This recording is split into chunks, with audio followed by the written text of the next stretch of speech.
નમસ્કાર મિત્રો, સ્વાગત છે આપ સૌનું અમારી ચેનલ સ્ટડી વિથ ગુજરાતમાં।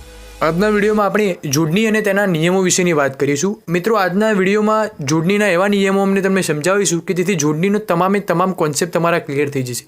તે પહેલાં મિત્રો તમને જણાવી દઉં કે જો હજુ પણ તમે શું અમારી ચેનલને સબસ્ક્રાઇબ ના કરી હોય તો જરૂરથી સબસ્ક્રાઇબ કરી દેજો અને બાજુમાં આપેલા બેલ આઇકોન પર ક્લિક કરી દેજો જેથી અમારા તમામ વિડીયોઝની અપડેટ તમારા જોડે જલ્દીથી પહોંચતી રહે।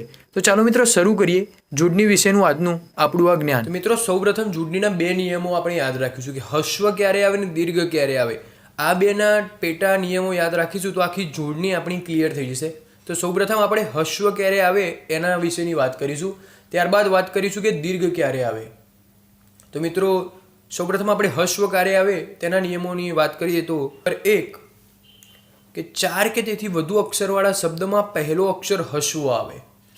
એટલે કે ઉદાહરણ તરીકે હું તમને સમજાવું તો હિંડોળ ગઢ કે જેમાં 5 અક્ષરો છે, જેમાં પહેલો અક્ષર છે તે હસ્વ આવશે, જે આપણે તમે જોઈ શકો છો કે હ એ હી હસ્વ છે। એવી જ રીતે બીજું એક ઉદાહરણ લઈએ તો સુરેન્દ્રનગર કે જેમાં ટોટલ અક્ષર 6 છે, તો તેમાં પહેલો અક્ષર સ કે જે હસ્વ આવશે। એ જ રીતે હિમાચલ પ્રદેશમાં પણ હ એ હસ્વ આવશે। નિયમ નંબર 2, જોડાક્ષર પહેલાનો શબ્દ હસ્વ આવે।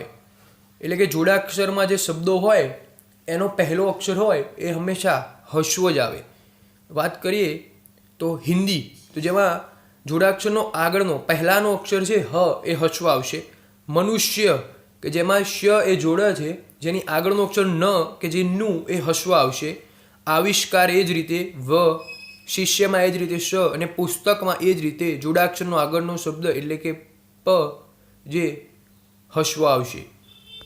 નિયમ નંબર 3, ઈકમાં ઈ હસ્વ આવે।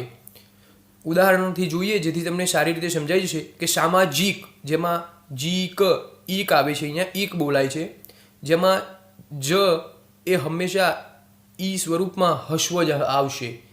જેમ વિજ્ઞાન, જેમાં વ એ હસ્વ જ આવશે। આર્થિક, જેમાં પણ ઈ બોલાય છે આપણે જોઈએ તો તેમાં થ એ હંમેશા હસ્વ જ આવશે।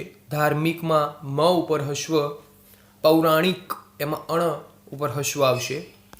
આગળના નિયમની વાત કરું તો ઈતમાં ઈ હસ્વ આવશે। ઉદાહરણ તરીકે આપણે જોઈએ તો ગણિત, જેમાં અણ હસ્વ આવશે। પુનિત, લલિત અને સુમિત, જેમાં મ ઉપર હસ્વ આવશે। આ રીતે ઈતમાં પણ ઈ હંમેશા હસ્વ જ આવશે। નિયમ નંબર 5, યમાં પહેલાનો અક્ષર હસ્વ આવશે। ઉદાહરણ તરીકે જોઈએ તો પ્રિય કે જેમાં યમાં ય હોય એની પહેલાનો અક્ષર હંમેશા હસ્વ જ આવે। પાળિયાદ, તો યની આગળનો અક્ષર અળ, જેમાં અળ હસ્વ આવશે। ક્ષત્રિય, યની આગળનો અક્ષર ત્ર, જેમાં ત્રી એટલે હસ્વ આવશે। દાંડિયા કે જેમાં યની આગળનો અક્ષર ડ, જે હસ્વ આવશે। નિયમ નંબર 6, અણ અથવા તો નમાં ઈ ઉ હોય તો તે હસ્વ આવે। ઉદાહરણ તરીકે જોઈએ આપણે જેથી તમને જલ્દીથી સમજણ પડી જશે। યોગીની, જેમાં ગ એ હસ્વ આવશે। તપસ્વીની, તો જેમાં જોડાક્ષર છે તેમાં સ્વ એ હસ્વ આવશે। રોહિણી, તો ઈ અને ઉ જે પણ હોય એ હસ્વ આવે। અણ અને નમાં, તો અણની આગળ છે તો જોઈએ તો હ એ હસ્વ આવશે। ત્યારબાદ નિયમ નંબર 7, એક અક્ષરમાં અનુસ્વાર હોય તો તે હ આવે। એક અક્ષર એટલે કે જેમ કે હું, તું, શું, નીચે ઉદાહરણ આપેલા જ છે તેમાં જોઈએ જેથી તમને ખબર પડી જશે કે એક અક્ષરમાં અનુસ્વાર હોય તો તે હસ્વ આવે। તો હું, જેમાં હ માં હસ્વ છે, શું હસ્વ, તું હસ્વ અને છું તો હસ્વ આવશે। મિત્રો આ બધા નિયમો આપણે હસ્વ માટેના જોયા। હવે આપણે દીર્ઘ માટેના નિયમો જોઈશું કે જેમાં આ જ રીતે 7 નિયમો છે તે યાદ રાખશો એટલે જોડણીનો પૂરો કોન્સેપ્ટ તમારો ક્લિયર થઈ જશે। તો જોઈએ તો ઇન કે ઈકમાં ઈ દીર્ઘ આવે। ઇન કે ઈકમાં, ઉદાહરણ તરીકે તો ચીન, પ્રાચીન, જેમાં સૌમાં ઇન બોલાય છે। રાજકીય ઈક, જેમાં ક એ દીર્ઘ આવશે। રાષ્ટ્રીય અને ભારતીય, તેમાં ત એ દીર્ઘ આવશે। નિયમ નંબર 2 જોઈએ, એક અક્ષરમાં અનુસ્વાર ન હોય તો દીર્ઘ આવે। એક અક્ષરમાં કોઈ પણ અનુસ્વાર ના હોય તો દીર્ઘ આવે, અને આપણે આગળ જોયું કે એક અક્ષરમાં અનુસ્વાર હોય તો તે દીર્ઘ ના આવે. તો દીર્ઘ ક્યારે આવે? તો લુ, ગી, જુ, શ્રી આવા બધા અક્ષરોમાં દીર્ઘ છે નહીં, તેથી તેમાં આવા બધા અક્ષરોમાં અનુસ્વાર નથી, તેથી તેમાં દીર્ઘ આવશે. નિયમ નંબર 3, બે અક્ષરમાં શબ્દમાં પહેલો અક્ષર દીર્ઘ આવે. મિત્રો, બે અક્ષરનો કોઈ પણ શબ્દ હોય તેમાં પહેલો અક્ષર હંમેશા દીર્ઘ જ આવે. જોઈએ તો દીર્ઘમાં જ જોઈએ, જે બે અક્ષરનું છે તો દ એમાં દી એ દીર્ઘ આવશે. ભીત એમાં દીર્ઘ, બીક જેમાં પણ દીર્ઘ, ભૂલ જેમાં દીર્ઘ, દૂધ કે જેમાં દીર્ઘ આવશે. નિયમ નંબર 4, અથવા ગીરીમાં ઈ કે ઉ દીર્ઘ આવે. ઉદાહરણ તરીકે વર્તણૂક, કામગીરી, યાદગીરી, નિમણૂક આ બધામાં ઈ કે ઉ હોય અને આવે તો એ હંમેશા દીર્ઘ જ આવે.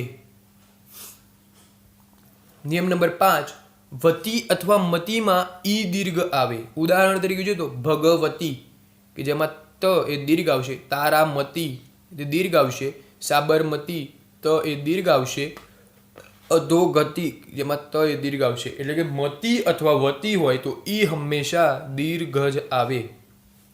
નિયમ નંબર 6, ઈક્ષમાં ઈ દીર્ઘ આવે. ઉદાહરણ તરીકે જોઈએ તો નિરીક્ષક, ઈક્ષ આવ્યું તો તેમાં હંમેશા ઈ એ દીર્ઘ જ આવે. પરીક્ષક, ઈક્ષ તો ર ઉપર દીર્ઘ આવશે. પરીક્ષા, ઈક્ષા જેમાં ર ઉપર દીર્ઘ આવશે. પરીક્ષાર્થી તો જેમાં દીર્ઘ આવશે. નિયમ નંબર 7 અને છેલ્લો નિયમ આપણો, રેફ પહેલાનો અક્ષર હંમેશા દીર્ઘ આવે. ઉદાહરણ તરીકે જોઈએ તો રેફ પહેલાનો અક્ષર દીર્ઘ જેમાં ગ ઉપર રેફ છે એની આગળનો અક્ષર હંમેશા દ એટલે કે એમાં દીર્ઘ આવશે. મૂર્તિ તો તનો આગળનો અક્ષર મ એ હંમેશા દીર્ઘ આવશે. સ્ફૂર્તિ જેમાં ત ઉપર રેફ છે તો જેની આગળનો અક્ષર ફ કે જેમાં દીર્ઘ આવશે. આશીર્વાદ વની આગળનો અક્ષર સ તમે જોઈ શકો છો કે દીર્ઘ જ છે. શીર્ષક શની ઉપર દીર્ઘ છે જે તમે જોઈ શકો છો કે આનો આગળનો અક્ષર શ એમાં અક્ષર શ ઉપર દીર્ઘ જ આવશે. તો મિત્રો, આ બેઝિક નિયમો હતા દીર્ઘના અને શ્વના કે કયા શબ્દો ઉપર શું આવે. આ નિયમો યાદ રાખીશું તો તમારા જોડણીના નિયમો કમ્પ્લીટલી ક્લિયર થઈ જશે, અને જે દરેક પરીક્ષામાં જોડણી મૂંઝવતી હોય છે તેને મૂંઝવાય. મિત્રો, તમને હું એક સલાહ આપીશ કે જો તમારે પરીક્ષામાં ધારો કે આશીર્વાદની જોડણી પૂછાય તો તમારે ખાલી પ્રશ્ન જોવાનો, ઓપ્શન ના જોતા પ્રશ્નની બાજુમાં જ પેનથી આશીર્વાદ તમારે જાતે લખવાનો ટ્રાય કરવાનો, અને ત્યારબાદ તમે લખેલા જવાબને MCQમાં શોધવાનો ટ્રાય કરવાનો. કારણ કે ઘણી બધી વખત એવું થતું હોય છે કે આશીર્વાદની જોડણી વિદ્યાર્થીઓને આવડતી હોય છે ખરી, પણ નીચે 4 ઓપ્શનમાંથી શોધવાનો ટ્રાય કરે છે, એમાં અલગ અલગ લખેલું હોય એટલે ગૂંચવાઈ જાય છે અને એને એક સમયે આપેલા 4 ઓપ્શન સાચા લાગવા લાગે છે. તેથી મૂંઝાવા કરતાં આશીર્વાદની જોડણી નીચેનામાંથી શોધો તો આપણે નીચેનામાંથી નહીં શોધવાની, બાજુમાં આશીર્વાદ સાચી રીતે લખી અને પછી આપણા જવાબને અને MCQમાં આપેલા MCQમાંથી કયો જવાબ બે મેચ થાય છે તે જોઈશું. તો જલ્દીથી જ મળી જશે. થેન્ક યુ સો મચ મિત્રો વિડીયો જોવા માટે.